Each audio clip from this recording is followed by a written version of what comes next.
My next guest will be back in action on March the 23rd at UFC Vegas 88 when he takes on Luis Pajuelo. And of course, it is El Valiente himself, Fernando Padilla, on the show. Fernando, how you doing? Really good. And you, my man? How you doing? I'm good. I'm good. Happy to have you back. I was mentioning to you before we started the interview here that I can't believe it's 2024. So let me just start there with you. Like, Happy New Year first off. And what are your goals that you want to accomplish, both professionally and personally here in this new calendar year? Uh, Professionally, obviously, go through my second contract in the UFC this year if I can. Obviously, get the last two fights that I have, stack some wins. Uh, Obviously, get into the next Mexico card. I cannot go to Mexico right now, but the September 16 card. Hopefully, I can get ready to get in that card. Uh, I don't know. There's those over there. Those two obviously stacked wins, and personally just get better and in every aspect, not just as a fighter, but as a man too. Get better, upgrade my life. I love it, man. Those are great goals here for this year, all very attainable. How exciting is it for you that the UFC continues to go back to Mexico? It seems like this is going to be a consistent theme here moving forward. First of all, it feels obviously amazing that they're like taking Mexico in consideration so much. Like right now, we have so many Mexican fighters. There's been so many posts about it. And the second of all is like I still sometimes I wake up and then I talk to people and then I don't remember that I'm in the UFC, and it's like, oh, it's still mind blowing. It's beautiful. It's a good life. And it feels good to be a Mexican right now, kind of like on these times, because like last year was pretty much like a boom for Mexico, and I'm pretty sure this year is gonna be too. Yeah, and no doubt about it. You're right too. There's a lot more, Mexican fighters that are, getting into the UFC and being very successful.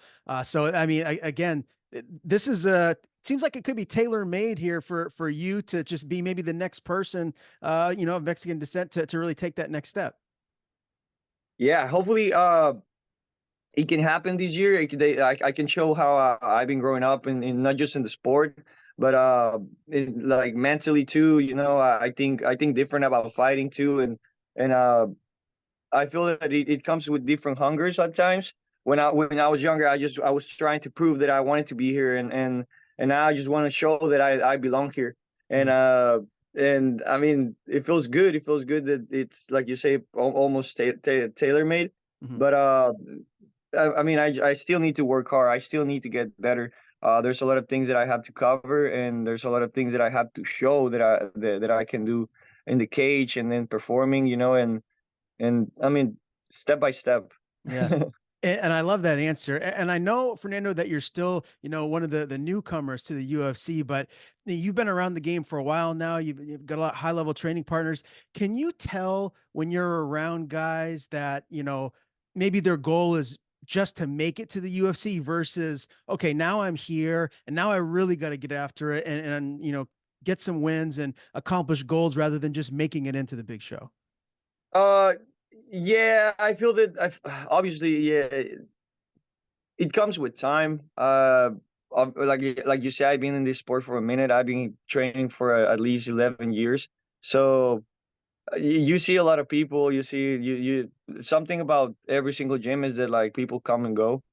So you see a lot of you talk with a lot of good people, a lot of like people that you never thought you were gonna talk. At least for me, it like coming here to California, and yeah, you start recognizing like the level, Yeah. or the mindset of the people that you're around. And obviously, like where I'm at, it drives me. Like I feel since I came to California, because where I came to, that it was Timo Yama. It was like feel full of really high level fighters, and he's been like that for a minute. So uh, it shows you who to be with, and what mindset is the right one to get good in this sport. Yeah, no, and I'm sure too. Like the more that you train, the more partners that come and go, you can kind of tell, who is focused to really go the distance. Hmm. All It's right. it's it's yeah. I tell you, at one point, it gets easy to tell. Mhm. It gets easy to tell. Let's talk a little bit about your fight in September, UFC Noche. It was a UD loss to Kyle Nelson, but one of the judges had it 30-27, which I thought was kind of crazy. It was a very, very close fight. What was your, I guess, overall takeaway looking back on it? Like, how did you feel like the judging maybe should have been scored in that one? It's I don't know. I believe that it's never good to talk about. I can be talking about his performance in a bad way, and at the end of the day, he won, right? So I don't think that's in me. I watched the fight, and I think personally, I could have pushed a little bit more.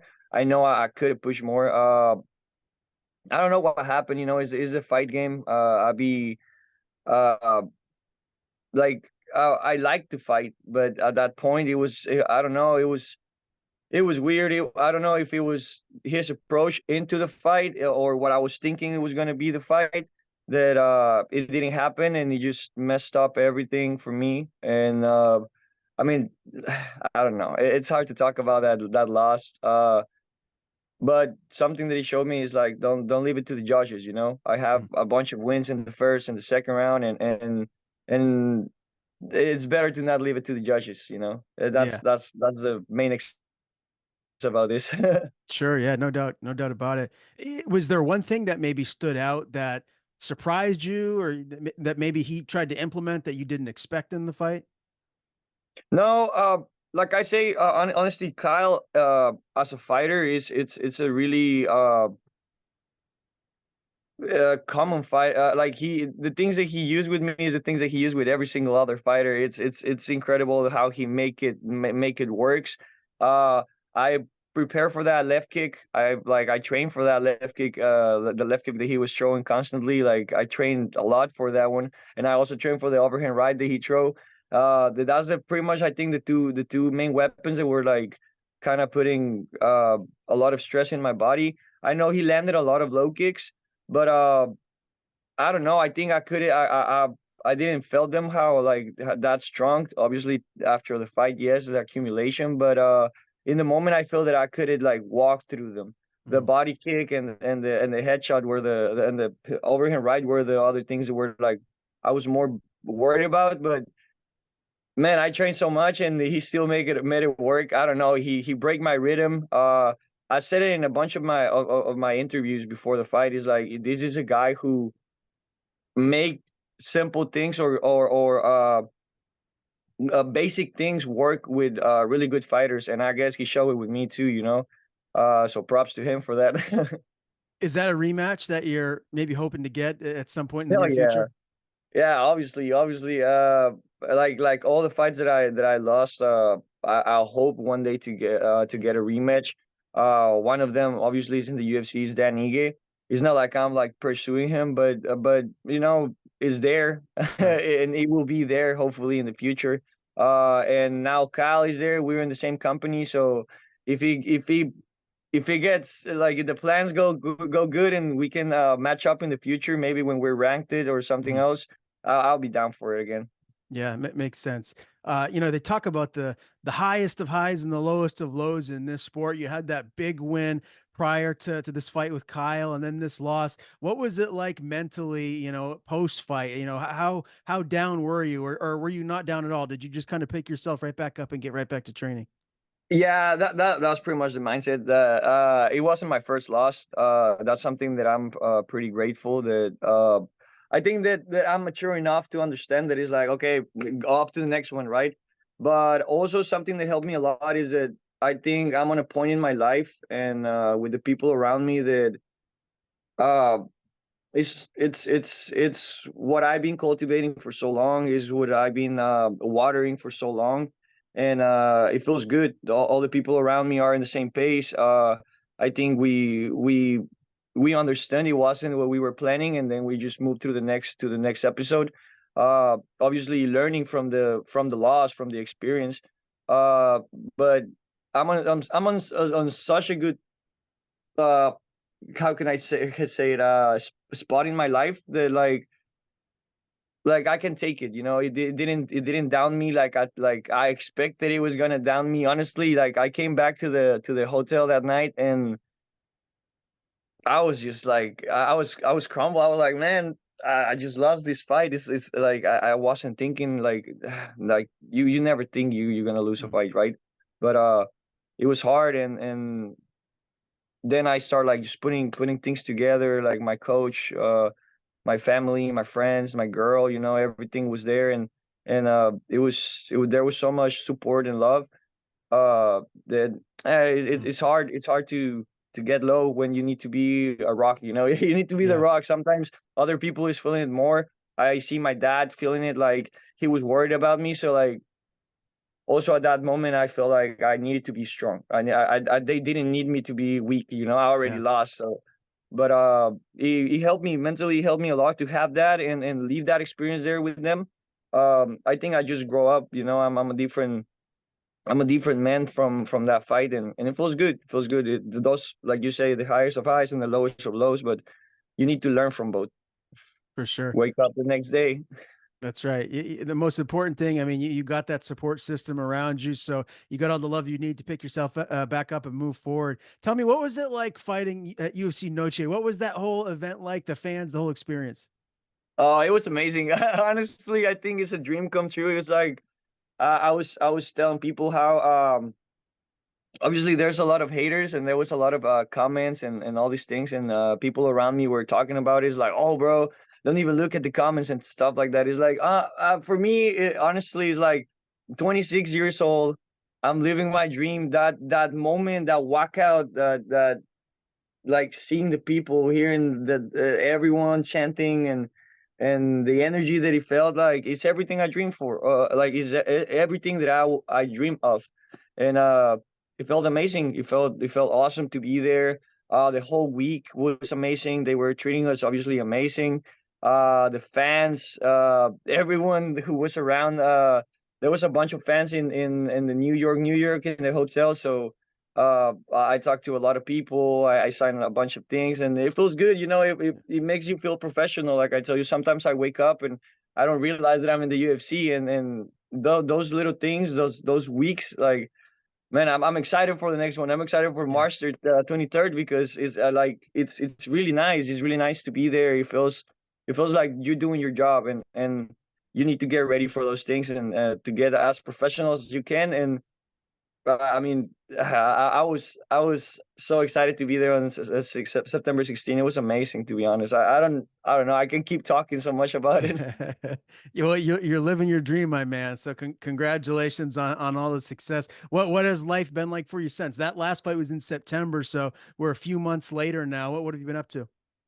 I rest a little bit after the fight. Obviously healing the injuries, licking the wounds, and I think it was less than a month, and I was already training in the gym, and that's it. I just been training, pretty much it. That's what I've been going on. I mean, that's why I'm here in California for. That's why I've been here for the last 6 years to train, and that's what I've been doing. I've been trying to get better. Trying to change my the way that I am, the way that I am as a fighter too, so I can get better.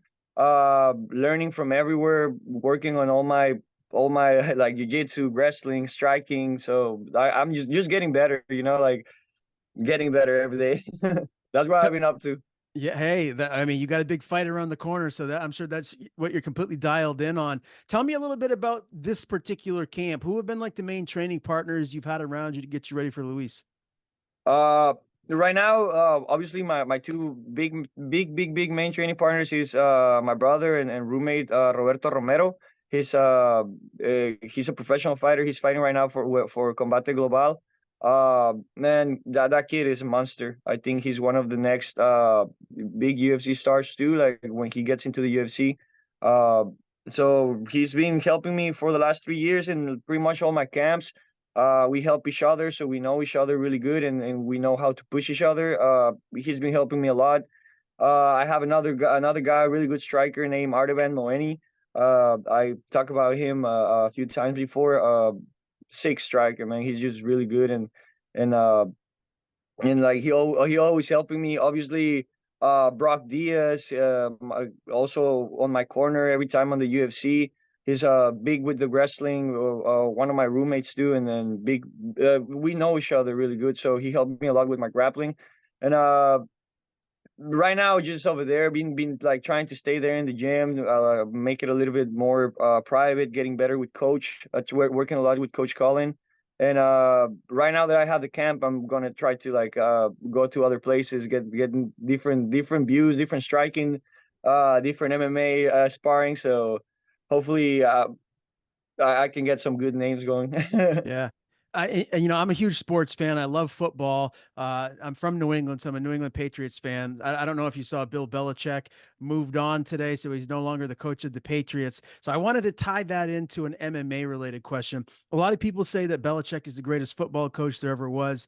What makes a good MMA coach? When you think of all the coaches that you've had, your coach right now, just what are the main ingredients that make a phenomenal MMA coach? Uh, I think a coach is more than just a person who show you things in the gym. It's a guy who can also guide you in life a little bit, or give you his wisdom about things that happen in his life and help you with yours. So I think I've been for a long time with Coach Colin, and before Coach, I was only with my coach Mauricio back in Chihuahua. Those are my literally my two coaches, and I feel that the best thing that I have with them is that they know me. They I grew with them pretty much from 16 all the way to 19 with Coach Mauricio, and then from 19 all the way to 27 with Colin Oyama. Like he's a big mentor for me. He means a lot for me. Obviously, it's him. It's Romy Adanza too. That is a big part of coaching in the gym. Uh, phenomenal guys. And I feel that just the bond that you can create with a coach, that's what makes a good coach. That Yeah. if he's able to create a good bond with you, if he's able to be more than just a coach, that's what creates the best bonds.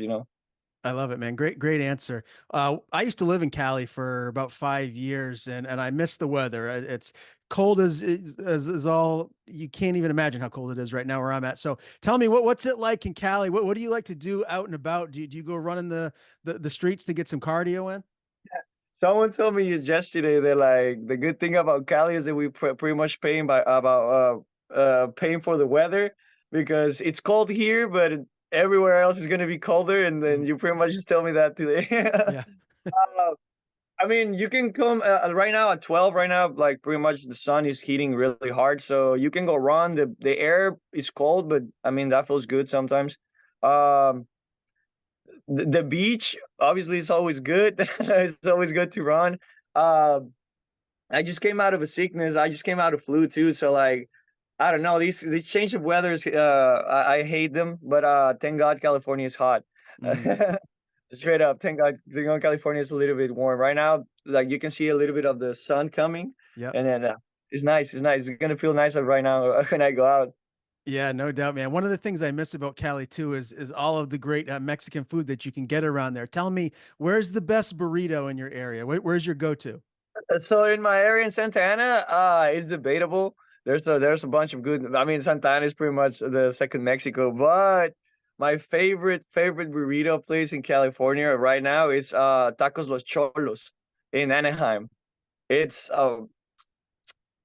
it's amazing. It's like prime meat too. You can get a filet mignon burrito like this big. Oh, it's amazing, man. Okay. I'm gonna make a note of that. So the next time I go out to Cali to visit, I'll make a pit stop in Anaheim and Tacos I'll Los go there to get Cholos. the carne asada burrito. Yes, bro. Yeah, that's perfect. Like, honestly, it's just like you're just biting into the burrito, and a lot of the times, I mean, I'm from Mexico. I was there pretty much half of my life right now, most of my life. So uh, I'm used to burritos with no beans or rice. Like it's just the meat, and that's what I like about tacos los cholos. It's like you're biting into just the meat. Yeah. Like if you got carne asada, you're gonna eat. Sounds amazing, man. I miss the food out there. I'll digress because I'm just going to get hungry. Let's talk about UFC Vegas 88, shall we? March the 23rd. It is right around the corner. You know, Fernando, one of the things that I always find interesting when I'm talking to fighters ahead of, big matchups like this one with Luis, there's been a handful of fights that have been announced already. I see three featherweight bouts already announced, and we know how dangerous this sport is, and how injuries happen in training, sicknesses. You just got over the flu. Things happen all the time. So when you're getting ready for a fight and you see a bunch of other matchups in your division, are you paying attention to those other guys just in case your opponent falls off because they might match you with maybe one of those other guys? Obviously, yeah. I feel that at this point in the sport, at this level, John Jones say it the best. You're like getting ready for a test constantly, and you need to study. So you need to watch all the competition. You need to like check all the competition. It's like obviously Luis just got into the UFC because of the Contender Series. But like it shows you how like even new people need to be studied. You never know who you're gonna be end up fighting. So uh, I mean, yes, you have to study the competition. You have to study the fights. Yeah. And those dates too, right? Like if another Mhm. guy that's in your weight class that makes sense for a matchup, it very easily could be your opponent falls off, you got a new opponent. I, exactly, and if it's a good matchup, it's better. Honestly, that's also something that I feel the coach and me been like checking these last few times, and these last months because uh, uh, uh, I know a lot of people think that I suffer for the weight cuts because I'm tall and all this, but like I'm always constantly kind of low on my weight. Like I don't gain a lot of weight right now. I woke up 156, 165. Sorry, Yeah. 165, 166. So like it's not a lot for a 145er. Uh, so like realistically, like you say, if someone of those fights fell through and it's a good matchup for me, like I can take it. I will be down to take it. I want Mhm. to fight. Yeah. It's a good opportunity. For sure. Makes sense, man. What do you think about your opponent, Luis? This is his UFC debut. He just beat Robbie Ring at Dana White's Contender Series. What do you think of this matchup? I mean, he's a really good guy. Peruvians are known for being tough. I know for experience. I used to train a lot with Humberto Bandenay, ex UFC fighter. He's tough as nails, and I know it looks like Luis is too. But I like that. That's what I love. That's what I love. I mean, I always crave a fight. I always crave a good scrap, and you can see it.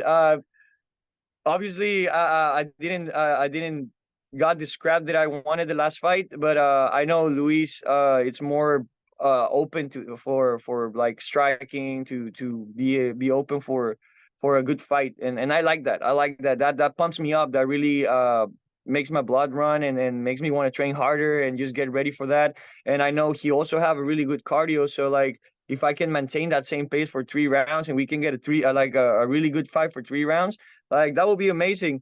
For me, I want to finish it. That's my goal. I want to finish him, and I think I'm going to finish him. Uh, I know I'm going to finish him. Actually, I don't think so, but it's a good fight. It's a good guy. It's a good guy who's going to bring a fight, and I'm excited for that. Seven of his eight wins are by TKO or KO. Do you feel like this could be a fight where you guys bite down on your mouthpiece and just get after it? Yeah, I feel that at one point in it can be the first round, it can be the second round, but at one point in those 2 rounds, that's gonna be for sure a thing. We're gonna be exchanging punches, being in a scramble of striking, and it's gonna depend on who have like the cleanest strikes there, and or the best ability to move the head. Mhm. So I think it's gonna be a good fight. I think it's gonna be an exciting fight. Uh, I really like it because of that. Like I tell you, if it goes to 3 rounds, I'm pretty sure we're gonna get a bonus. Uh, and even if it doesn't go to the 3 rounds, I'm trying to get a bonus too. So uh, yeah, it's gonna be an exciting fight. That's why I'm excited for. Is a scrap. Is a scrap. Is a scrap. What did you think of his Dana White's Contender Series? I guess performance against Robbie Ring. Like it wasn't flawless. Robbie came to fight too, but he got him out of there early. Like, what was your assessment of that fight? I think it's the same way that Luis fights kind of go. he goes in the cage and he have his own rhythm. He don't really gets bothered by his opponent's rhythm. He have his own rhythm with the strike. He tends to be really good with his lead hand, like touching, and then when he starts seeing the openings, he start like letting go, and he rush with combos. He's really good at that. His hands obviously are really clean. So it's something to be aware of. Uh, the pain that he started inflicting on the guys kind of started like wearing on them, and I feel that in the Contender Series fight, it was a mix of how he was hitting. Like I tell you, he inflicts good damage into his opponents, and then Robbie was kind of like throwing too hard. I feel like he was really excited in the first like minute of the fight, so he's like, you can see him like, oh, ush. And I think he's kind of drain him, and I don't blame him. Is a Contender Series. You go there to finish fights, right? So I think it was a mix of that, a mix of the how well he is putting damage into people, and then Robbie just getting tired because he was trying too hard. Yeah, I could see that. That's a great analysis there. Can't wait to see you back in there, man. Again, March the 23rd. Thank you, man. It's going to be here right around the corner, UFC Vegas 88. Fernando, before we get out of here, I want to get a title pick. We have the 145 strap on the line. Volkanovski defending the title against Taporia. Man, I keep going back and forth because Tapuria is like the new breed and Volk is a friggin' legend. So it's tough for me to pick against him. But what's your pick? How do you see that fight ending? It is a really hard. It is a really hard decision. Uh, I don't know. I like you say, Tupuri, I think is the new generation. But he need to be ready for that. He need to be ready for everything, and he's gonna show that uh if he's the new generation, and the legends need to like set a little bit and go back home. I feel that he need to do it right, but I don't know. Volkanovski is too good, man. It's a really hard question. It's but I think both. Let's say both third round TKO. Volk, third round TKO. Okay. Yeah. Man, I can't wait for that fight. So many great fights here in 2024, including yours Yo, again here at UFC Vegas 88. Great I'm talking to you excited. again, my man. Pleasure to have you back on the show. Before we do sign off, I want to give you the floor. If there's anything you want to plug, anyone you want to thank, the floor is yours. Just shout out to my team, Team Oyama, obviously, Raw Talent Boxing, Chase Your Dreams, my strength and conditioning coach. Obviously, they make me the fighter that I am. They make me the man that I am. Shout out to my family back home in Chihuahua, and just all love to the fans and the people and the MMA circuit. Just be tuned, stay tuned for good fights, 2024.